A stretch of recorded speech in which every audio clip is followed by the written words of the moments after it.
Dans cette vidéo, on va s'intéresser principalement donc à l'habituation. Comme je le disais précédemment, c'est rechercher la diminution d'une réaction, d'une réponse comportementale face à un stimulus extérieur. Pourquoi on va chercher à habituer le cheval à quelque chose? Tout simplement encore pour nous sécuriser, rendre facile des manipulations du quotidien qui pourraient engendrer du stress pour le cheval. Exemple, un soin. Il ne faut pas oublier que diminuer le stress chez le cheval, c'est rendre les situations plus confortables pour nous, mais surtout pour lui. Parce qu'il ne faut pas oublier qu'il n'a rien demandé et quand les choses se passent sans stress, c'est quand même beaucoup plus facile. Mon but est donc que le cheval apprenne à moins réagir, voire même plus du tout, à un stimulus extérieur, qui ne nécessite pas de réaction de sa part. Alors, il y a plusieurs étapes qui sont très importantes pour aider le cheval à ne plus réagir à quelque chose qui lui fait peur. La première, c'est de définir son seuil de tolérance par rapport au dit objet. Ce seuil représente le moment où le cheval va chercher à s'opposer vivement et s'extraire de la situation qui l'inconforte. Il diffère bien sûr selon le ou les stimulus et selon la personnalité de chaque cheval. Pour le déterminer, il suffit d'apprendre à observer et lire les signes de décontraction ou de contraction, puisque le cheval nous parle constamment avec son corps, tout comme nous le faisons ou essayons de le faire avec le nôtre. Ici, la jument est en zone d'apprentissage. Elle n'est pas dans sa zone de confort, mais commence à montrer les premiers signes de décontraction. Son seuil de tolérance évolue. Précédemment, cordelette lâchée, il était dépassé. Ne vous jetez pas la pierre si votre dosage ou votre timing ne sont pas parfaits au début. Il suffit dans ce cas-là de repartir à un palier en dessous.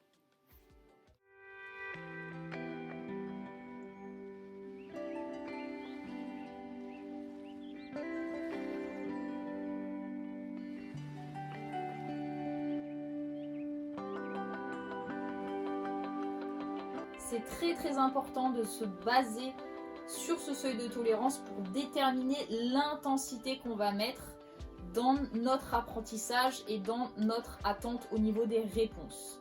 Si je dépasse ce seuil de tolérance, il y a sensibilisation. J'en parlerai plus précisément dans une autre vidéo, mais la sensibilisation, c'est donc l'augmentation d'une réaction face à un stimulus. Si bien qu'on peut être dans l'erreur et au lieu d'avoir réussi à diminuer la réaction du cheval, on peut au contraire l'augmenter et ensuite ça va être très très difficile de lui demander de réagir autrement et de le défaire et de défaire cette peur. Si au contraire on reste trop en dessous de ce seuil de tolérance, il n'y a pas d'apprentissage, puisque le cheval reste dans sa zone de confort. Ici, Gadjo est en démonstration, puisque l'exercice est parfaitement maîtrisé malgré l'intensité du stimulus. Cependant, la réactivité est parfaitement préservée, puisque ce dernier réagit immédiatement lorsque je lui propose d'interagir avec l'objet.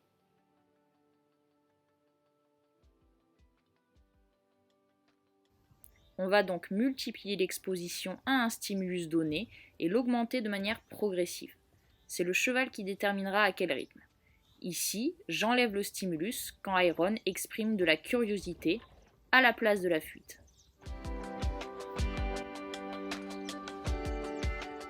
Il est assez important de commencer à mettre un cheval face à une peur dans un environnement plutôt calme et d'isoler vraiment le stimulus que l'on veut traiter à ce moment-là. Exemple, j'ai décidé d'aider mon cheval à ne plus avoir peur du spray anti-mouche. Je ne vais pas me mettre dans un endroit où il y a beaucoup d'agitation, sinon il ne va pas forcément comprendre sur quoi je me concentre. Et en plus, le fait d'avoir beaucoup de stimulus en même temps va peut-être renforcer le risque de dépasser son seuil de tolérance. C'est uniquement une fois que mon cheval, pour continuer sur mon exemple, n'aura plus peur du spray, qu'il ne bougera plus, qu'il me montrera des signes de décontraction, qu'il sera capable de tolérer peut-être 7 ou 8 sprays, que je chercherai le même résultat dans d'autres environnements. Et c'est là que j'en viens à une autre étape très importante, c'est le fait de généraliser la réponse dans différents environnements.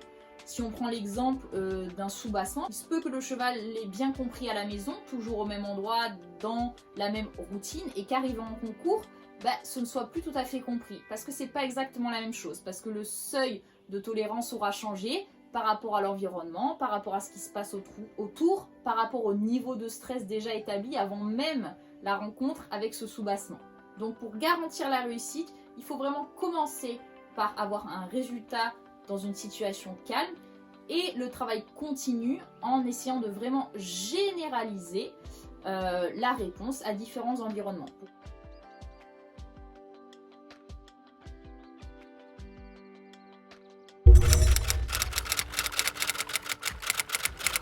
Qu'est-ce qui peut faire que cela ne fonctionne pas, que l'on n'arrive pas à diminuer la réponse comportementale du cheval face à un stimulus précis ou face à plusieurs stimulus de manière générale? Alors c'est tout ce dont j'ai déjà parlé avant. Dépasser le seuil de tolérance, rester trop en dessous, peut-être pas avoir eu assez de répétitions, peut-être ne pas avoir réussi à isoler une demande par rapport à une autre. Et aussi, il faut savoir que malheureusement, il y a des peurs qui sont très ancrées chez le cheval et très difficiles à défaire. Ça peut parfois prendre énormément de temps, voire être vraiment très compliqué pour le cheval d'y faire face et d'arriver à changer sa réaction, son comportement vis-à-vis de cette problématique dans son environnement. J'ai donc parlé de l'habituation désirée, celle que l'on recherche quand on éduque son cheval et qu'on veut diminuer ses réponses face à quelque chose qui se passe dans son environnement. Cela étant, il existe une habituation dite à notre insu. C'est celle qu'on ne veut pas. Et il faut faire très attention à cela aussi, surtout dans le cas de certaines personnalités chez nos chevaux, puisqu'il est assez facile aussi d'éteindre une réponse sans le vouloir. L'exemple très classique du cavalier qui bouge les jambes sans cesse et qui fait que le cheval ne va plus faire la différence entre le moment où on demande quelque chose et le moment où on ne demande rien. Il va donc tout simplement ne plus répondre à la jambe. Il y a aussi l'habituation passive, celle qui fait partie du lieu de vie.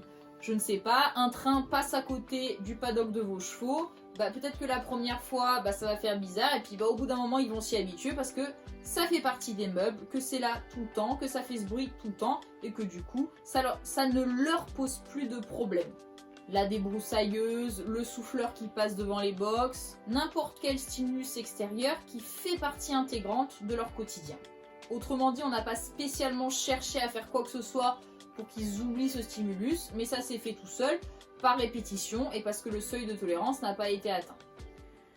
Je vous remercie beaucoup pour votre attention. La prochaine fois, on parlera donc sensibilisation. En attendant, n'hésitez pas à partager et je vous dis à très bientôt. Bye!